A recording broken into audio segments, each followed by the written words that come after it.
way out west, there was a fella I want to tell you about, a fella by the name of Jeff Lebowski.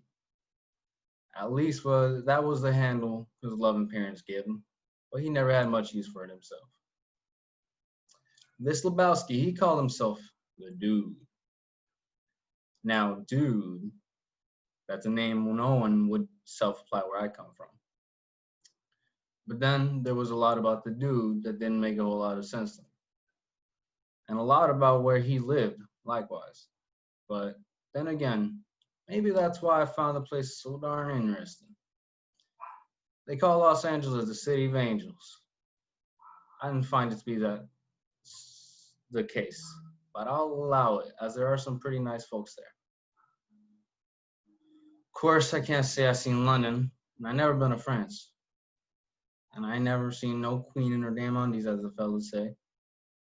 But I'll tell you what, after seeing Los Angeles, and this a year story which I'm about to unfold, well, I guess I seen everything bit as stupefying as I'd seen in any of those other places. And in English too. So I can die with a smile on my face without feeling like the good Lord jipped me. I felt that there was more commitment to that one. Let's do it one more time. Okay. And that, it's a big transition when you talk about the ring.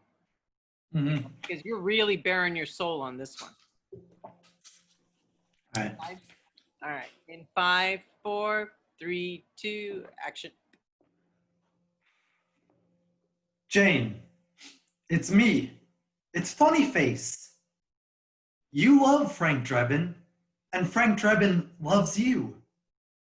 Jane, listen to me.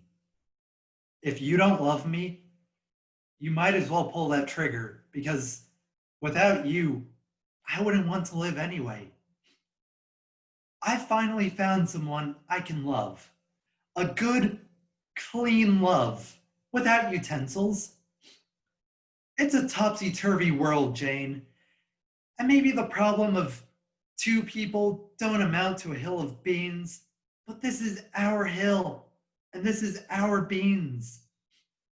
Since I met you, I've noticed things I've never knew there were.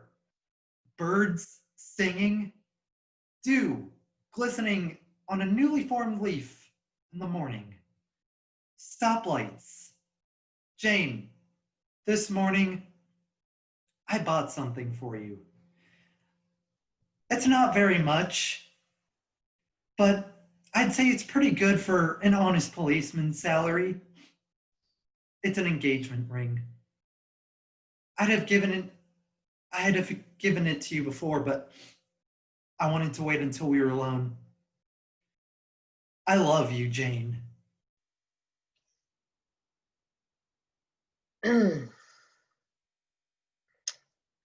Okay, first off, a lion swimming in the ocean. Lions don't like water. If you place it near a river or some sort of freshwater source, that makes sense. But you find yourself in the ocean, 20-foot wave. I'm assuming it's off the coast of South Africa, going up against a full-grown 800-pound tuna with 20 to 30 of his tuna friends. You lose that battle. You lose that battle 9 times out of 10. But guess what?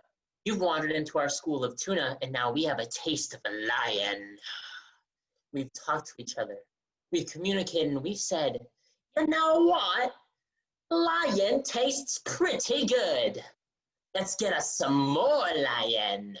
We've developed a system to establish a beachhead to aggressively hunt you and your family, and we will corner you, your children, your pride, your offspring. We will create a system of breathing apparatus with kelp. We will be able to attract certain amounts of oxygen. It's not going to be days at a time, no. But an hour 45, no problem. That'll give us enough time to find where you live. Go back to the sea, get some more oxygen, and stalk you. You just lost at your own game. You're outgunned and outmanned. Did that go the way you thought it was going to go? Nope. God. I liked your take on it. There was you were having fun with it. It was a bit theatrical. Nice. I mean, you made it your own for sure, which is terrific. Thank Now you. I'm going to challenge you, and I'm going to have you do it with a lot of stillness, laser-like focus, and you can still have the physicality, but don't make it too big. Okay, for sure. Okay. But I mean, I love the choices, so that I'm not taking away from that. I just want to have you do it a little differently for camera. For sure, for sure. Okay, and no need to slate. And action.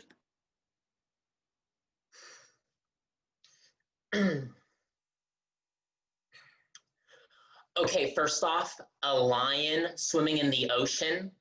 Lions don't like water. If you place it near a river or some sort of freshwater source, that makes sense. But you find yourself in the ocean, 20-foot wave. I'm assuming it's off the coast of South Africa, going up against a full-grown 800-pound tuna and 20 of 30 of his tuna friends. You lose that battle. You lose that battle 9 times out of 10. But guess what? You've wandered into our school of tuna, and now we have a taste of lion. We've talked to ourselves. We communicated and said, you know what? Lion tastes pretty good. Let's get us some more lion. So we've established a system to have a beachhead and aggressively hunt you and your family, and we will corner you and your children, your pride, your offspring. We will establish a system of breathing apparatus with kelp, and we'll be able to trap certain amounts of oxygen. It won't be days at a time, no, but an hour and a half, no problem. That'll give us enough time to find where you live, go back to the sea, get some more oxygen, and stalk you. You see, you're just lost at your own game. You're outgunned and outmanned. Did that go the way you thought it was going to go? Nope.